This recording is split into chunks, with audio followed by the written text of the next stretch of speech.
Alright, hello and welcome everybody to my presentation. I'm going to present the paper Machine Learning-Based Auralization of Rigid Sphere Scattering. My name is Stefan Wirler and I'm from the Acoustic Labs at the Aalto University in Finland. First of all, let me give a small introduction of what we try to auralize or what we wanted to model. And basically what we wanted to model is when an object is interfering with an acoustic wavefront. So basically the scattering effect or also occlusion can occur when an object is interfering with an acoustic wavefront and then can lead to the scattering effect, for example, to sound wave, which is radiated into a different direction. Or it could also lead to occlusion, which basically means that an object is creating an acoustic shader. And to model or to auralize this, we have different techniques. We have a wave-based technique, we have the wave-based technique or ray-based rendering. But more recently, machine learning-based approaches were used more often. And this is also what we do, but we use a neural network and filter combination to auralize these effects. But first of all, to understand what we modeled here, I want to show a little bit of the setup we used for the modeling. As the title says, we modeled rigid sphere scattering, and we assumed that this rigid sphere lies in the far field of some source. And we divided then the areas into a scattering and an occlusion area. So the scattering area, a direct path is prominent or direct sound is prominent, but we do not model the direct sound, just the scattering in this area. And then we have the occlusion area, so we have the area where a shadowing effect occurs. And now to describe the setup, we used three parameters. So we used the radius of a receiver with respect to a sphere, and we used the relative angle of the receiver with respect to the source, and we also used the receiver radius. So like I said before, we use a combination of neural networks and different filter structures. So what is done is that we use this parameters which I explained before as an input for the neural networks. And with this neural networks, we estimate the filter parameters, which then should give us the right frequency response, which models the right effect on a certain position. And as I said before, we divided between two areas, and we also then divide these as we use two different filter structures. And now to find a suitable filter structure, we had a look at a single frequency response at a certain position which catch most of the effects encountered. And for the scattering, we can see that we have this high pass effect, which is modeled by cascaded second order IIR high passes. In total, we use 3 IIR high passes. And we also have the gain at higher frequencies. So you can see here, this cutoff frequency, let's say that's the cutoff frequency, and then we have an additional gain. And this was modeled with a high shelving filter. And perhaps what also should be mentioned that we not used the simulated response, but we used a 1 octave filtered version of the simulated response, but only for the scattering case. For the occlusion case, we used a non-smooth response as the effects, as we wanted to model all of these effects. And what we have is we have a low pass effect first of all, and to model this we used a high shelving filter, which sounds perhaps a bit strange as we could directly have used a low pass filter, but this was done, but the better results were achieved with a high shelving filter. And now to model this comb filter effect, we used a feed forward comb filter. And also we have this attenuation of the comb filter effect. And to model this attenuation, we used a one pole low pass, which was integrated in the feed forward comb filter structure. Now, the next step was to find the best filter parameters. So what I have to mention is that this is basically a pre-processing step and has nothing to do with the neural network estimation, but it provides the filter parameters for the neural networks for the training. And what we then had is for the scattering, we had 6 learnable filter parameters, and for the occlusion, we had 7 learnable filter parameters. And what we did, or what was done, is that we optimize basically the filter responses to fit the simulated responses, and to find the best fitting or the best parameters which lead to the best fitting filter response to the simulated response. We used the logarithmic error between the absolute.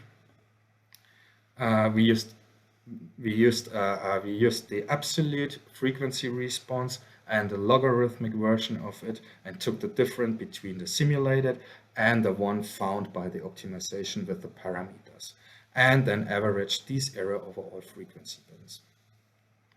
And now with this optimization, we found the parameters that we can use in the neural network training. So this meaning these parameters were then estimated with the neural network. And what was done is that one regression network for each of the parameters was used. And namely, this was the fitnet network was used in MATLAB.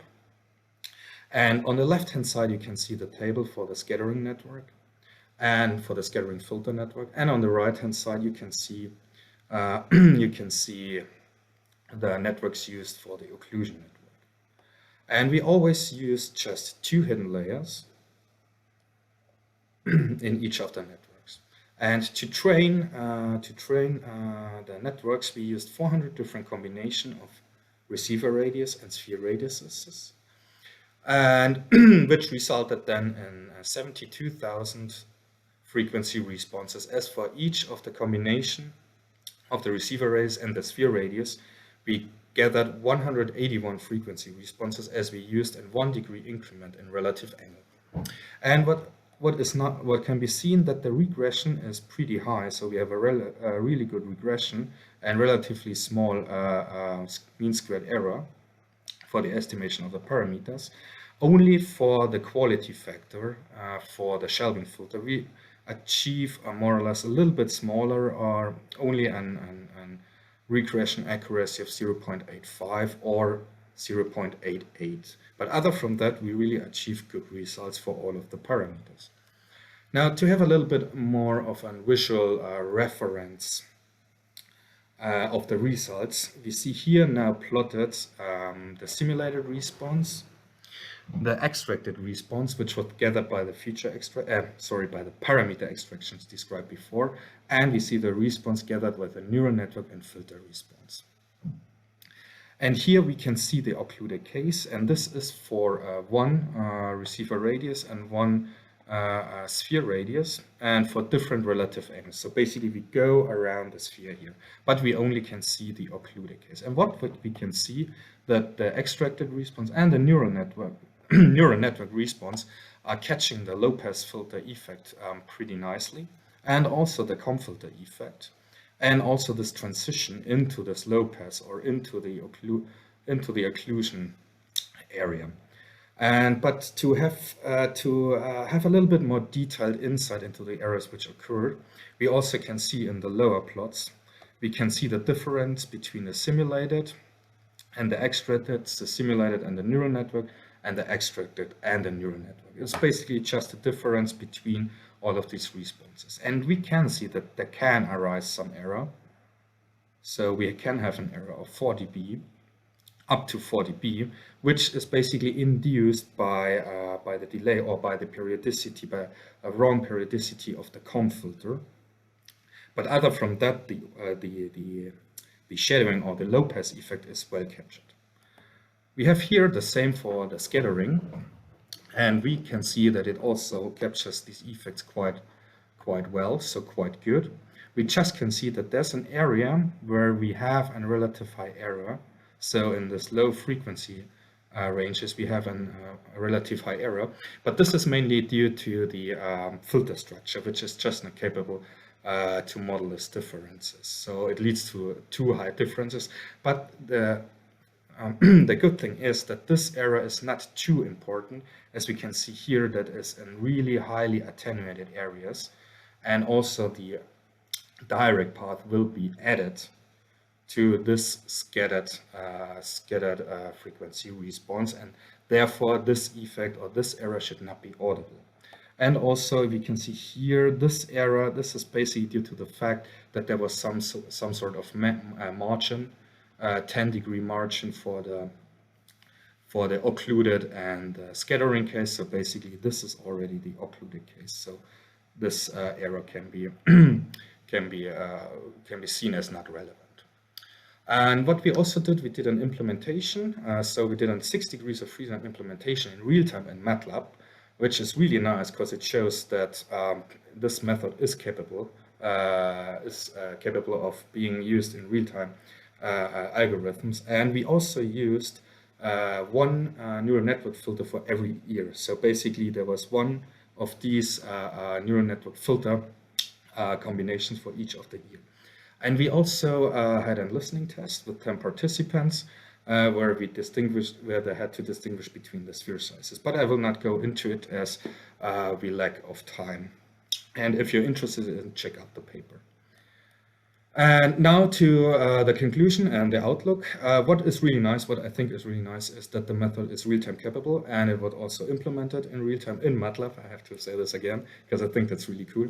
And also that we have a good accuracy with a rather simple filter structure, in my opinion. And also that we only need 3 input parameters to train the networks, or is sufficient for the networks to estimate the right parameters. And also what could be done is then to further simplify the filter structure. So basically we just use a low-pass filter and not really model the comb filter effect. And also what should be abolished is this pre-processing step we've done to gather the filter parameters. So basically to circumvent the pre-processing by using an appropriate neural network structure, an appropriate neural network to model this. And yeah, and now I'm at the end of my presentation, and thanks for your attention.